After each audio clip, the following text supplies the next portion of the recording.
Good evening, ladies and gentlemen. As you guys come in, as always, drop your city and drop your state in the chat.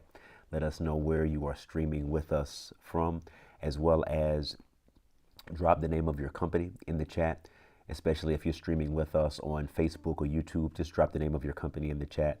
If you're on LinkedIn with us, then of course, when we see your comments, we'll be able to see where or see what line of work and or what profession or what business you're operating, you're running, you're leading. So we appreciate that. And as you guys come on, we'll be getting started in right at 20 seconds. It's going to be a fantastic conversation. I'm really excited about this conversation because it means so much to me on my own journey in business and from start to growing to scale, etc. So look forward to a fantastic conversation today.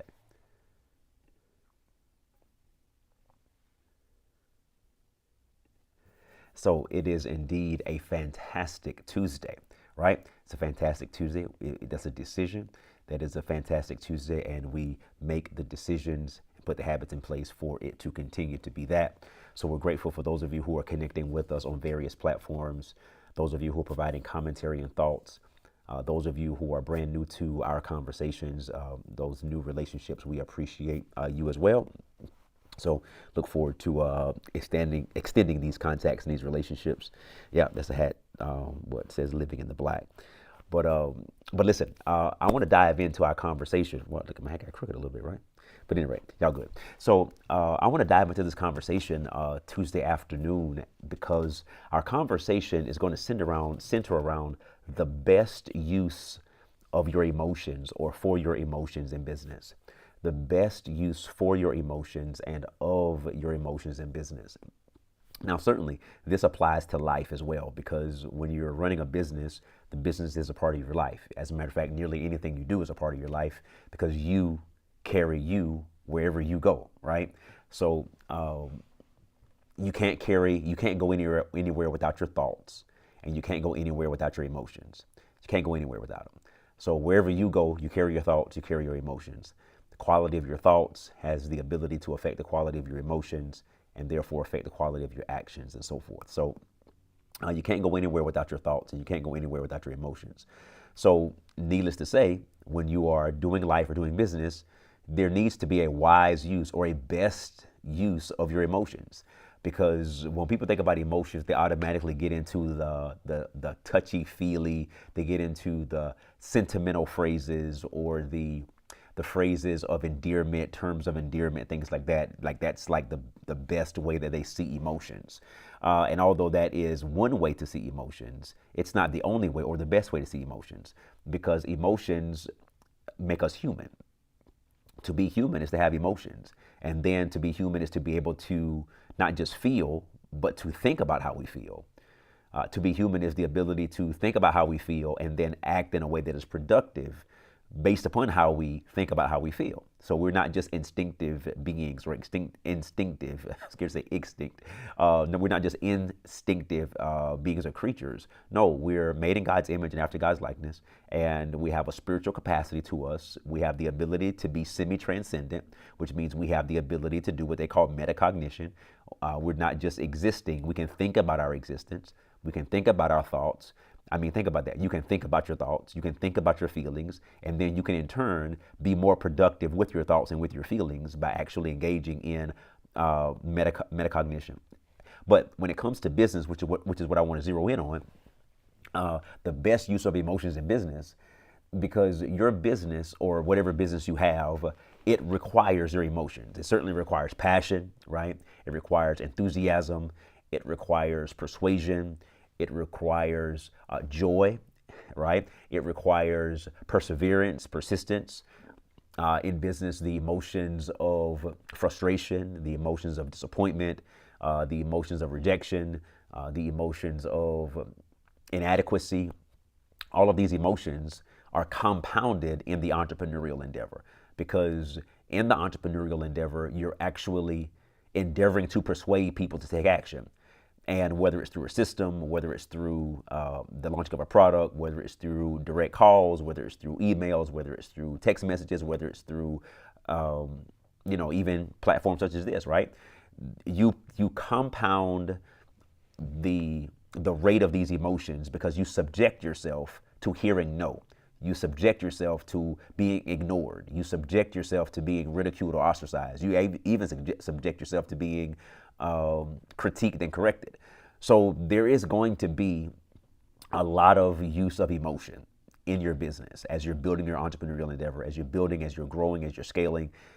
Every level of the business, whether you are launching it, whether you are iterating it, whether you are growing it, whether you're ramping up, whether you're scaling, every phase of the business, exiting the business, selling the business, handing off the business to new leadership, every area of every level of business has its own version of emotions, and there is a best use or a wise use of emotions. Just really quickly in the chat, just put an agreement with me if you have allowed your emotions to cause you to make unwise choices in your business. Come on, just give me a thumbs up if you've allowed your emotions to help you or to cause you or to influence you, more particularly to make an unwise choice in business. And it could be a myriad of those reasons, right? It could be a myriad of those situations that have caused that to happen. However, the reason why I bring it up is because a lot of times when we think about business, when we think about entrepreneurship, we think about passion, we think about energy, we think about enthusiasm, we think about rejection, etc. But there is a best use of your emotions, and there's a way that you can harness, there's a way that you can focus, there's a way that you can gain control, if I can use that phrase. There's a way you can gain momentum through the wise use of your emotions. I mean, you think of, well, you know, I was going to go there, but I'm not going to go there extensively. I am going to go there partially. You know, when people look at entrepreneurs or small business owners, a lot of times they'll look at us and say, man, I can't believe you doing that. I mean, how do you do that? I mean, how do you wake up every morning and do that? I mean, you got bills to pay, you got responsibilities, et cetera, et cetera. And people are like, man, there's no way I could do that, so on and so forth.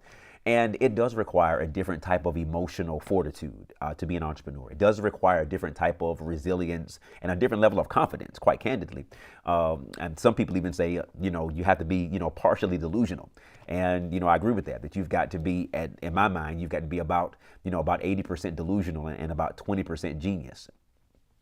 Let me say that again. Did you get it? You got to be about 80% delusional and about 20% genius in order to pull this off, because so many things that would naturally or normally say, hey, why are you doing that? Why are you subjecting yourself to that? Why are you planning for that? Why are you spending money for that? Why are you investing money in that? Why are you not using money for this? You know, you've got to be somewhat delusional, but you've got to be, you know, again, you got to have a strong level of genius to really be amazing. And sometimes that genius is just bringing on the right people, having the right staff, finding the right partners, etc. But let me go and dive in. What is the best use? And I kind of went back and forth about that title. You know, should it have been the best use or a best use or some best uses? Because it's not just one, certainly not. But I wanted to zero in on this because let's just say you're in a rhythm in business where things are going relatively smooth, relatively stable. And it could be stable in an upward trajectory or maybe even stable flatlining. But let's just say there's nothing catastrophic or there's nothing significantly complex happening in the business, right? What is the best use of your emotions? Because it takes emotions to run your company. It takes emotions to lead staff meetings. It takes emotions to hire. It takes emotions to fire. It takes emotions to develop a new product, iterate a product. It takes, you know, emotions to deal with financials, deal with accountants, deal with CPAs.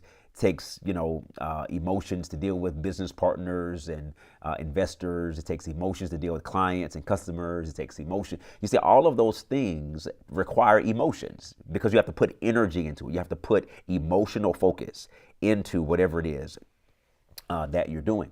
So what I'm saying to you is there is a best use for your emotions as a CEO entrepreneur. And I'm going to ask you guys this question, and I want you to, you know, respond to me in the chat. How many of you know marketing? When you're doing your marketing, how many of you know? The hat just keep getting crooked on my head, y'all. Pray for me. May I take it off? But you know, I didn't get my hair cut, so I got a haircut coming. But well, I'm gonna do that. We'll turn to the back. Go to the back. Now I'm not gonna do that on y'all on LinkedIn. Y'all on LinkedIn be like, whoa, what's going on with markets? but no, listen. Marketing requires emotion to create, to produce, to to sell, to persuade, to put something out there, content creation. All of these things take emotions. They require emotions, right? And here's what I found out that is very important. I found out, and I really want you guys to get this, and I really want you to understand this. How many of you have done marketing in your business when either you were the one doing it or you're the one currently doing it, and you realize how taxing it is? That when it doesn't matter whether you're using, super advanced tools, Illustrator or, Photoshop or, whatever, or you're using Canva, or you're using AI, or you're using, whatever template, whatever. But the reality of creating good marketing content and pieces and putting those content pieces out, et cetera, it takes emotion. It takes a lot of energy, right? And a lot of times we spend so much energy, marketing an event or marketing a moment or marketing a product or marketing a service or marketing a whatever, that what tends to happen is we spend so much time marketing that we're not using our energy for what we need to be doing. And that's where I want to zero in today. Thank you guys for dropping those. I see it. This is where I want to zero in. I really want to zero in on this, because the best use of your emotions, and notice I said it's really one of the best. It's not the best, because again there are several best reasons. But one of the best uses of your emotions is building relationships. I want to say that again. One of the best uses of your emotions in business is building what? Relationships. The relationships necessary for you to grow and scale the business. That means it requires emotional energy to meet new people, to have coffee, to have virtual coffee, to jump on a Zoom, to be on a Google Meet. It takes emotional energy to think through questions, to answer questions, to develop really good questions when you only have 15 minutes on someone's calendar, and hey, you got to make sure you leverage that 15 minutes extremely well. That all of that requires emotions. And one of the best uses of your emotions in business is building not just new relationships and not just building relationships in general, although both of them are important, but building strategic relationships. Like when you think about where you want your business to be 24 months from now, what relationships do you need in order for your business to be there 24 months from now? That's the best use of your emotions.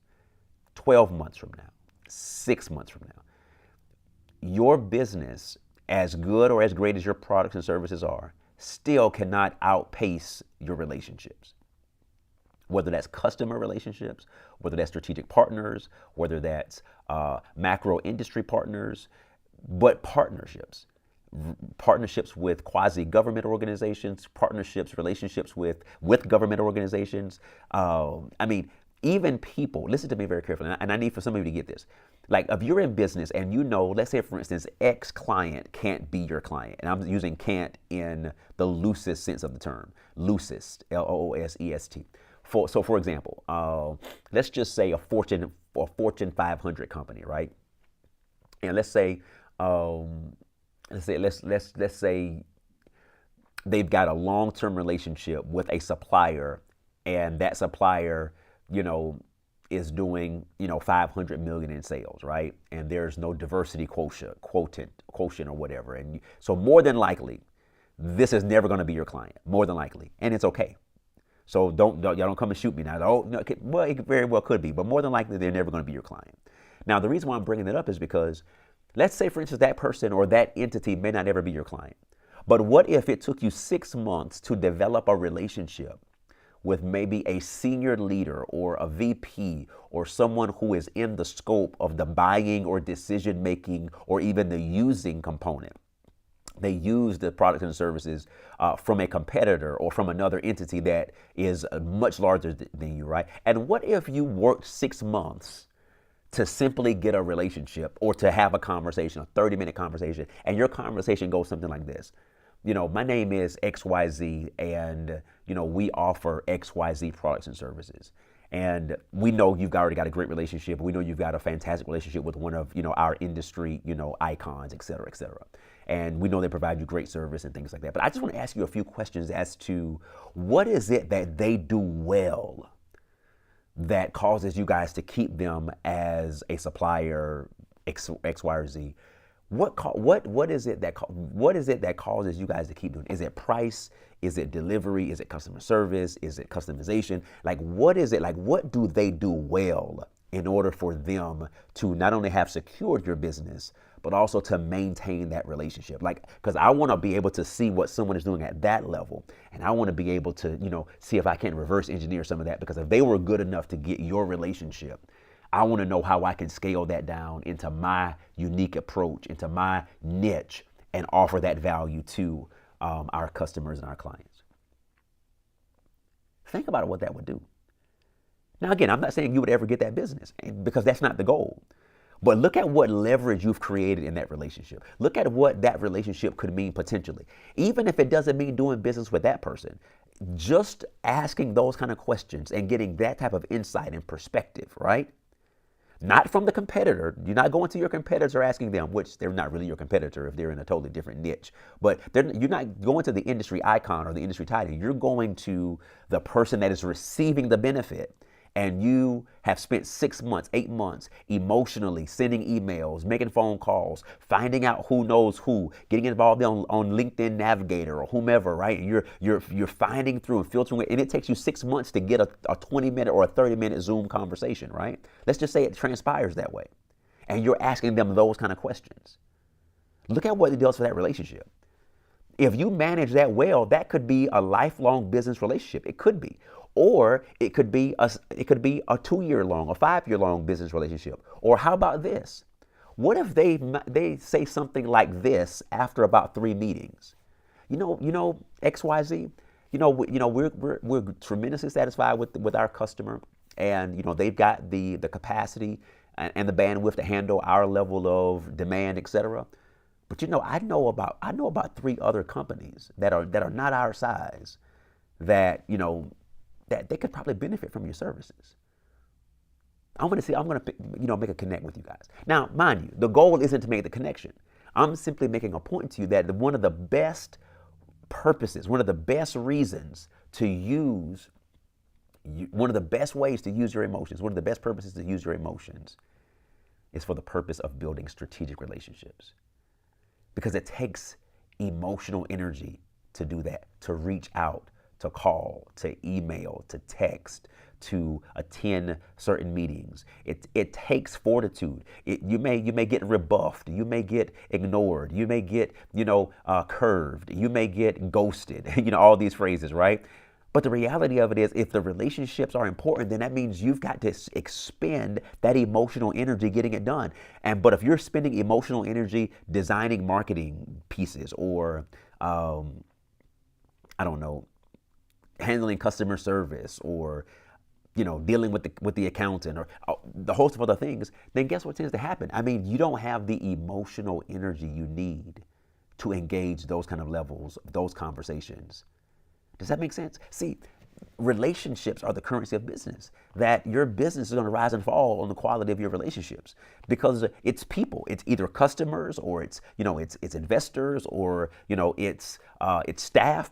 Relationships are the currency of your business. And if all of your emotions are spent doing tactical, technical things, and you haven't either outsourced or hired or figured out how to manage your schedule in such a way that you have emotional bandwidth to have these kind of conversations, your business is going to be in trouble. May not be in the short term, but in the long term. So as we close out today, I want you to grasp that phrase, emotional bandwidth. That it requires emotional bandwidth to build the kind of relationships necessary for your business to grow and scale. It requires it. And it's hard to do that at 4:30 p.m. or 3:50 p.m. or 5:12 p.m., right? This needs to be done first thing in the morning, like 6:30 in the morning, 7 in the morning. You're on LinkedIn or you're on, however you get your data on, your industry players and so forth, and you're actively pursuing the kind of relationships that can push your company toward where you want it to be 2 years from now or 3 years from now. And it takes emotional bandwidth to do that. And you need to start that off at the beginning of the day where your emotional bandwidth is the highest. Because when you do that, when your emotional bandwidth is the highest, then guess what? You have the greater probability to convey the right emotions in the email or the text message or the phone call. Your voice sounds differently early in the morning, versus late in the afternoon. Your emotional energy. Does that make sense? These things are typically normal in neuroscience and in psychology. So as I close out today, hopefully some of that was an insight to you, some emotional bandwidth, and one of the best uses of your emotions is cultivating the relationships needed for your company and where it needs to be in the future. Again, there's several others. You need to spend emotion on building the right products and services, right? You need to build the right products and services, and it takes emotional bandwidth to do that. So this conversation is not the only use of your emotions. It's just simply one of the best ways to use your emotions. Got it? So listen, I'm getting ready to close it out, but I wanted to give you a reminder that Advantage 24 is coming up next Friday. It's going to be on the campus of Winthrop University. Our panelists are announced. Again, renowned and successful business leaders and entrepreneurs in their respective spaces. They have carved out a niche for themselves, and they are killing it. And so, or have killed it. One of them, Charlie, is retired, but again, fantastic panelists. And then I'll be giving a keynote as well, and Daymond John will be giving an amazing keynote production. And then there'll be a separate VIP Q&A meet and greet, kind of fireside chat-ish with Daymond as well. All right. So listen, we're excited that you guys are connecting. And if you guys are anywhere within driving distance of Rock Hill, South Carolina, our sponsors and our partners, they want to see you on the campus of Winthrop University in 10 days from now. 10 days from now. All right. Listen, have a great afternoon, and we'll connect later. But please drop your comments and your thoughts in the chat.